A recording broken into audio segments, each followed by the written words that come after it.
నమస్కారం, NS news కి స్వాగతం. నా పేరు ఉషా. ముందుగా ముఖ్యాంశాలు. తాడికొండ నియోజకవర్గం మార్చ్ 24వ తేదీ భారత సర్వోన్నత న్యాయస్థానం సుప్రీంకోర్టు దళిత క్రైస్తవుల విషయమై తీర్పు చెబుతూ దళితులు క్రైస్తవ మతం స్వీకరిస్తే ఎస్సీ హోదా రద్దు అవుతుందని తీర్పు చెప్పడం జరిగింది.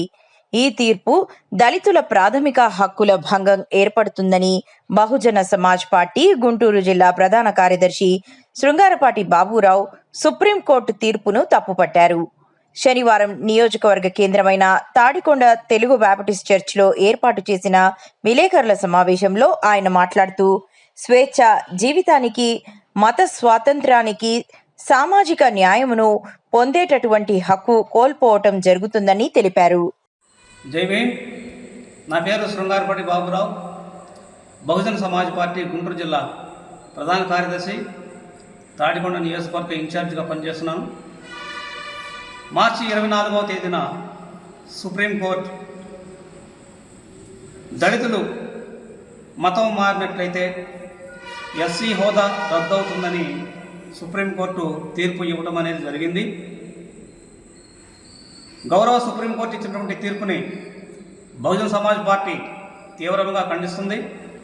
ఎందుకంటే ఈ యొక్క సుప్రీంకోర్టు ఇచ్చినటువంటి తీర్పు 1950లో రాష్ట్రపతి ఇచ్చినటువంటి ఒక ఆర్డినెన్స్ని ఆధారంగా తీసుకొని ఈ రోజు వరకు కూడా ఆ ఆర్డినెన్స్ని అమలు చేస్తూ ఆ ఆర్డినెన్స్ని ఆధారంగా చేసుకొని దళితులు కనుక క్రైస్తవ మతంలోకి వెళితే ఎస్సీ హోదా రద్దు చేస్తున్నట్లుగా ప్రకటించడం అనేది జరిగింది.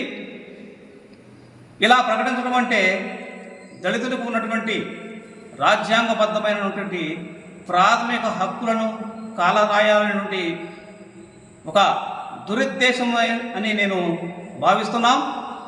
భారత రాజ్యాంగం కల్పించిన స్వేచ్ఛ, సమానత్వపు హక్కు ఆర్టికల్ 25 ప్రకారము ప్రతి మనిషి తమకు నచ్చిన సమయంలో ఎప్పుడైనా సరే తమ యొక్క మతాన్ని నమ్ముకోవచ్చు, నమ్మినటువంటి మతాన్ని ప్రచారం చేసుకునేటువంటి హక్కు భారత రాజ్యాంగం కల్పించింది.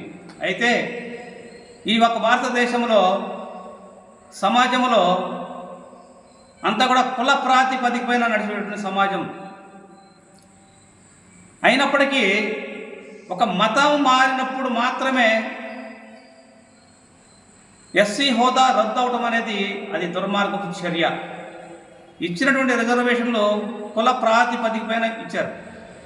మతం అయినంత మాత్రాన వారి యొక్క సామాజిక స్థితి మారదు, వారి యొక్క ఆర్థిక స్థితి మారదు, వారి యొక్క రాజకీయ స్థితి అనేది ఎటువంటి పరిస్థితుల్లో మారదు. కులం అనేది పుట్టుకతో సంక్రమించినటువంటి కులం మతంతో పోదు. కాబట్టి కులం విషయంలో కుల కోణంలోనే చూడాలి తప్ప మత కోణంలో చూడడం అనేది జరగకూడదు. అంత మాత్రమే కాకుండా వారికి ఉన్నటువంటి సామాజిక న్యాయము, హక్కు అనేది దూరం అవుతూ ఉంటుంది. ఇది వారిపైన దాడులు చేయటానికి, కుల వివక్ష చేయటానికి మరింత బలాన్ని చేకూరుస్తుంది.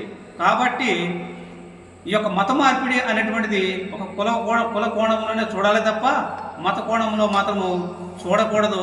పైగా ఇది ఒక ప్రెసిడెన్షియల్ ఆర్డర్ మాత్రమే. భారతదేశం మొట్టమొదటి ఎన్నికలు 1951, 52 జరిగినాయి.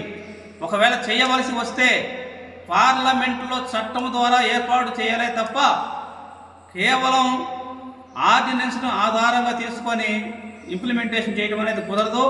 ఆర్డినెన్స్ అనేది కేవలం 6 నెలలు మాత్రమే ఉంటుంది.